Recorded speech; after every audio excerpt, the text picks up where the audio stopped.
My name is Amira Sophia. I was born on July 14, 1993, in a big castle in Malmö, Sweden. My father is Prince Khalid, which means I'm a princess. But being a princess wasn't like the fairy tales you read about. When I was little, everyone always said how lucky I was.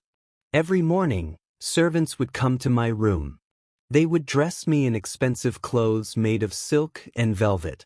But even with all these beautiful things, I felt sad inside. You see, in our family, children don't get to choose anything for themselves. My father would tell me, "Amira, your life is not your own. Everything you do must bring honor to the palace and to Allah." When I was only 8 years old, I had to start wearing a veil that covered my hair. At first, it felt heavy and strange. Other girls my age in Sweden didn't have to wear one, and I wondered why I was different. But when I asked my mother, she just looked away and said, "It is Allah's way." Every day started the same. At sunrise, while other kids were still sleeping, I had to wake up and pray. I would kneel on a special rug facing toward Mecca, a holy city far away. Then I would pray again at noon, in the afternoon, at sunset, and before bed. 5 times every single day.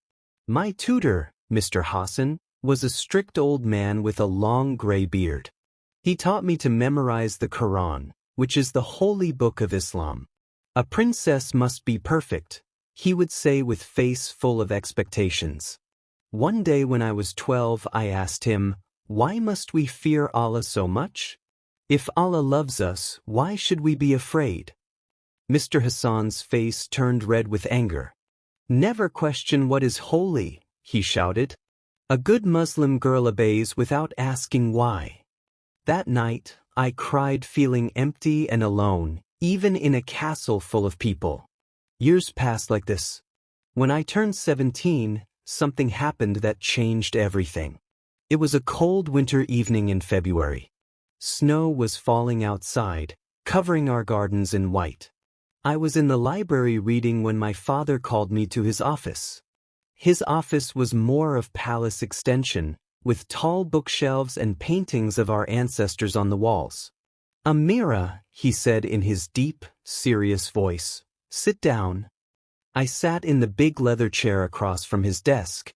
My heart was beating fast because he looked very serious. "You are now old enough to marry," he announced. "I have chosen a husband for you. His name is Ahmed, and he comes from a very important family in Saudi Arabia." I felt like someone had poured ice water over me. "But father," I whispered, "I don't know this man." "You don't need to know him," he replied firmly. "Marriage is not about what you want. It's about keeping our family strong and pure. Ahmed is your cousin, your mother's brother's son. This marriage will unite our families." My hands started shaking. "My cousin?" I asked. "But we're related." "That is exactly why this marriage is perfect," he said. "Our bloodline will stay pure. The wedding will be on September 2nd. That gives us 7 months to prepare." I wanted to scream. I wanted to run away. But I'm aware of the consequences. So I just nodded and said, "Yes, father." The life that many admire from a distance, not knowing that it's a prison under the disguise of royalty and religion. I don't have dreams of my own, no opinion, and constantly had no choice. September 2nd, 2010, was the worst day of my life. I woke up before dawn to the sound of women singing and preparing for the wedding. Our castle was filled with hundreds of guests, relatives I barely knew, important people from different countries, and friends of my parents. The servants spent hours getting me ready.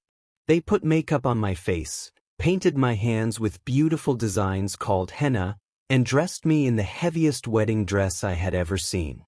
It was red and gold with thousands of tiny jewels sewn into it.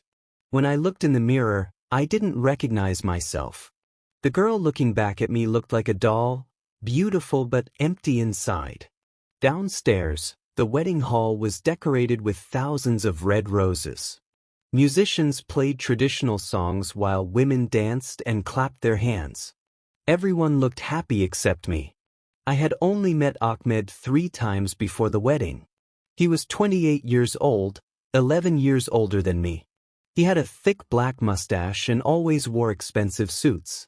When he talked to me, he never looked into my eyes. Instead, he talked to my father about business and money. During the wedding ceremony, I had to repeat words in Arabic that meant I agreed to be his wife. But inside my heart, I was screaming, no.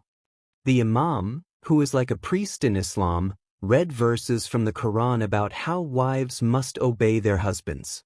After the ceremony, everyone ate a huge feast. There were tables full of rice, lamb, and sweet desserts. People kept telling me how beautiful I looked and how blessed I was. But all I wanted to do was disappear. That night, after all the guests had gone home, I sat in my new bedroom in Ahmed's house. It was smaller than my room at the castle, but still very fancy. I was still wearing my heavy wedding dress because I was too scared to change. Ahmed came into the room. He sat on the bed next to me and tried to put his hand on my arm. I pulled away quickly. "Please," I whispered with tears in my eyes, "I can't do this. I'm not ready." He looked at me for a long moment. I thought he would get angry like my father always did. But instead, he sighed and stood up. "Maybe tomorrow," he said quietly and left the room. I was relieved, but I also felt broken inside. This was going to be my life forever, living with a man I didn't love, in a house that didn't feel like home. That night, I prayed to Allah like I had been taught my whole life. "Allah," I cried, "why do I have to suffer like this? Why do I feel so dirty and ashamed? Please help me understand." But the ceiling stayed silent. I felt like my prayers were bouncing off the walls and falling to the floor. The months that followed were like living in a beautiful prison. Ahmed's house was big and expensive, with marble floors and servants to do everything. I had nice clothes, good food, and anything money could buy. But I had no freedom. Every morning, Ahmed would go to work at his company. I would spend my days alone, reading or walking in the garden. But I wasn't allowed to leave the house without permission. I wasn't allowed to have friends over. I couldn't even call my old friends from school. Ahmed wasn't mean to me, but he wasn't kind either. He treated me like I was one of his expensive things, something pretty to look at but not really talk to. At dinner, he would tell me about his business deals, but he never asked what I thought about anything. Sometimes I would stand at my bedroom window, looking out at the streets of Malmo. I could see other young women walking freely, laughing with friends, carrying books from school. I wondered what it would feel like to choose where to go and what to do. My mother would visit once a week. She would sit with me in the garden, and we would drink tea and eat small cakes. But we never talked about how I really felt. In our family, wives and daughters weren't supposed to complain. One day I asked her, "Mama, were you happy when you married father?" She looked sad for a moment, then quickly smiled. "Happiness is not the most important thing, Amira. Duty is. We do what Allah wants us to do." But inside I kept wondering, does Allah really want me to be this caged and unhappy? On a cold night in December, something amazing happened again. I had a dream that felt more real than real life. In the dream, I was walking alone in a snowy forest outside Stockholm. The trees were tall and dark, and snow was falling so hard I could barely see. I was wearing just a thin dress, and the cold was cutting through me like knives. My feet were freezing and I was crying. "Help me!" I called out, but my voice just echoed back from the trees. Suddenly, I saw a bright light ahead of me, warm. As I got closer, I saw a figure standing in a clearing. He was wearing white clothes that seemed to glow, and his face was full of love, not the angry love I was used to, but gentle, kind love. He held out his hand to me and said, "Don't be afraid, Amira. I am with you." I fell to my knees in the snow. No! I cried. You don't know me. I'm dirty. I'm broken. I'm not good enough. I felt something deep inside of me recognized the supremacy of the figure. But he knelt down next to me and said softly, I know you completely. I chose you before you were even born.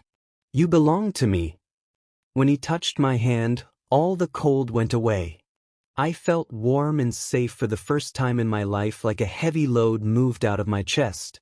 Then I woke up. My pillow was soaking wet from tears, but these were different tears, not sad tears, but tears of hope. I had never felt anything like what I felt in that dream. The next morning, I couldn't stop thinking about the dream. Who was that man in white? Why did I feel so peaceful when he spoke to me? I asked Ahmed if I could go to the city center to shop. He said yes, as long as his driver took me. In the car, driving through Gothenburg, I saw something that made my heart jump. On a big billboard next to the road, there were words written in Swedish and English. I will never leave you nor forsake you. I had seen that billboard before but never paid attention to it. Now, those words seemed to be written just for me. At the bottom, in small letters, it said, Hebrews 13 verse 5. Driver, I said, can you stop at the Royal Library? The Royal Library in Stockholm was huge, with thousands and thousands of books. I walked through the tall shelves until I found the section with religious books. My hands were shaking as I picked up a book called the Bible. I had never held a Bible before. In our house, we only had the Quran. But now I was curious. I opened it to a page and started reading. The first words I saw were, the Lord is near to those who have broken hearts, and he saves those whose spirits are crushed. Psalm 34 verse 18. I started crying right there in the library. I had to hide my face behind the books so no one would see. Those words described exactly how I felt, broken-hearted and crushed. I started going to the library every week. I would tell Ahmed I was shopping or visiting friends, but really I was reading the Bible. I learned that Jesus said things like, come to me, all of you who are tired and carrying heavy burdens, and I will give you rest. Matthew 11 verse 28. Those words made me cry every time I read them. I felt so tired and my heart felt so heavy. Could Jesus really give me rest? I also read that Jesus said, anyone who comes to me, I will never turn away. John 6 verse 37. This was so different from what I learned about Allah. With Allah, I always had to be perfect, always had to follow every rule exactly right, or he would be angry. But Jesus seemed to welcome people just as they were. I thought about my own marriage to my cousin, how trapped and ashamed I felt. Maybe Jesus could understand me too. I thought I was being careful, but my family has many eyes and ears. One evening in March, my father came to Ahmed's house. His face was dark with anger, scarier than I had ever seen him. Amira, he said in a voice like thunder, come with me. Now. Ahmed looked confused. What's wrong? He asked. Your wife has been reading Christian books, my father said. She has been poisoning her mind with lies about this Jesus. My heart stopped. Someone must have seen me at the library and told him. You have shamed our entire family, he shouted. You have betrayed Allah. You have betrayed everything we taught you. I was so scared I could barely speak. Father, I was just curious. Curious. He slammed his fist on the table, making a lamp fall over. This is not curiosity. This is rebellion against Allah. My mother was there too, crying quietly in the corner. When I looked at her for help, she just shook her head and looked away. From now on, my father announced, you will have guards watching you every moment. You will not leave this house without permission. You will pray extra prayers every day to ask Allah's forgiveness. And if I hear that you have even thought about this Jesus again, you will be dead to me. Do you understand? I nodded, too frightened to speak. The guards my father hired watched me everywhere I went. But in the quiet of my room at night, something beautiful started happening. Even though I couldn't read the Bible anymore, I remembered the words I had read. And somehow, I felt like Jesus was there with me. One night, I was lying in bed feeling hopeless when I remembered Jesus' words, "Come to me, all you who are tired and carrying heavy burdens." I whispered into the darkness, "Jesus, if you're real, I'm so tired. I need help." Suddenly, my room filled with the most peaceful feeling I had ever experienced. It was like warm, golden light was surrounding me, but not light I could see, light I could feel. The fear that had been eating at my heart for long started to melt away. I wasn't imagining it. Something real was happening. From that night on, even with guards watching me, even with my family angry at me, I felt like I wasn't alone anymore. When I was scared, I would remember that feeling of peace. When I felt hopeless, I would whisper Jesus' name. Months passed. I lived like a prisoner, but my heart was slowly becoming free. One day in May 2013, something unexpected happened. A new cleaning lady started working at our house. Her name was Anna, and she was Swedish. While she was cleaning my room, I noticed she was humming a song. "That's a pretty song," I said to her. She smiled. "It's a hymn, a Christian song about Jesus." My heart jumped. Very quietly I asked, "Are you a Christian?" She looked around to make sure no one could hear us, then nodded. "I want to know more about Jesus," I whispered. "But my family, they watch me all the time." Anna looked at me with kind eyes. "There's a small church in Gothenburg," she whispered back. "Very quiet, very private. If you ever find a way to get there, they would welcome you." She wrote an address on a tiny piece of paper and hid it in my laundry basket. "Imagine yourself in my shoes and you will learn to appreciate God's mercy and faithfulness." For weeks, I thought about that church. How could I possibly get there with guards watching me? But I prayed to Jesus for help. Finally, on June 5th, I got my chance. Ahmed had to go to Denmark for business, and my guards were relaxed because I had been behaving well for months. I told them I was feeling sick and needed to rest in my room. Instead, I climbed out of my bedroom window. My heart was pounding as I ran through the streets of Malmö to the train station. The train to Gothenburg felt like the longest ride of my life. What if my guards discovered I was gone? What if my father found out? But when I finally found the little church, hidden on a quiet street, I felt that same peaceful feeling from my room. The church was small and simple, not grand like the mosques I knew. There were only about 20 people there, sitting on wooden benches. At the front was a man with gray hair and gentle eyes, the pastor. When Anna saw me come in, she quickly came over. "This is Princess Amira," she whispered to the pastor. "She wants to follow Jesus." The pastor smiled at me. "Welcome, daughter," he said. "Tell me about your heart." Through tears, I told him everything about my family, my marriage, my dreams, my longing for Jesus. He listened without judging me. "Amira," he said finally, "Jesus has been calling you. Would you like to give your life to him today?" "Yes," I whispered. "More than anything." He explained that baptism was like washing away the old life and being born into a new life with Jesus. "Then I baptize you in the name of the Father, the Son, and the Holy Spirit." As the water closed over my head, I felt something incredible happen. It was like heavy chains were breaking off my body. All the shame, all the fear, all the feeling of being dirty and unwanted, it was washing away. "Welcome to God's family," the pastor said. For the first time in my life, I felt truly free. As I took the train back to Malmö that evening, I knew my life had changed forever. I was still the same girl on the outside, but inside I was completely different. The guards didn't even notice I had been gone. But that night, as I knelt by my bed, I wasn't praying to Allah out of fear anymore.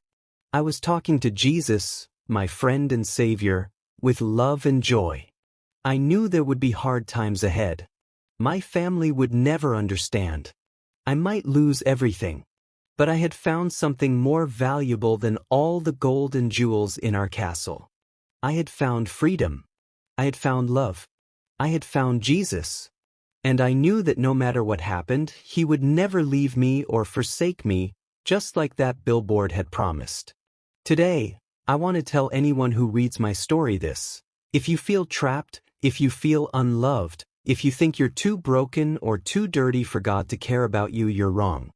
Jesus said, "Anyone who comes to me, I will never turn away." I was not defiled. I was chosen. And so are you. No matter what cage you're in, whether it's made of gold like mine was, or something else, Jesus has the key to set you free. You don't have to be perfect. You don't have to clean up your life first. You just have to come to Him just as you are. I still need your prayers that one day I will gain physical freedom to worship.